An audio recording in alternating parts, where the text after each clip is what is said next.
নমস্কার বন্ধুরা, দেখো শিব পূজার দিন সারা রাত কিন্তু আমাদের এই মন্দিরটিতে পুজো হয়েছে। পুজোর সরঞ্জামগুলো দেখতে পারছো, প্রচুর পরিমাণে বেলপাতা, ফুল এগুলো দিয়ে কিন্তু পুজো হয়েছে। দেখো বেলের অবস্থা, কত পরিমাণে বেল, তারপরেও কিন্তু মানুষে প্রসাদ হিসেবে এখান থেকে এখনও প্রচুর পরিমাণে বেল কিন্তু নিয়ে গেছে। তারপরেও দেখো কত বেল রয়েছে, আরও এরকম কিন্তু চারদিকেই ছড়ানো রয়েছে ফুল বেলপাতা।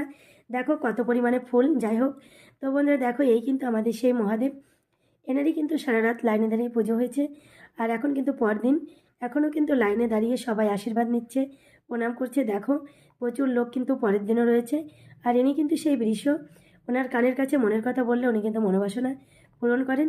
আর বন্ধুরা এই যে গাছটি দেখতে পাচ্ছ, এই গাছের শেকড়ে মোড়ানো রয়েছে কিন্তু আমাদের মন্দিরটি। দেখো এই গাছের তলাতে রয়েছে মন্দিরটি, ভীষণই সুন্দর দেখতে।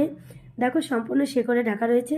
তো বন্ধুরা তোমাদের কেমন লাগলো? ভালো লাগলে লাইক করো, চ্যানেলে নতুন হলে সাবস্ক্রাইব করে ফলো করো। ধন্যবাদ।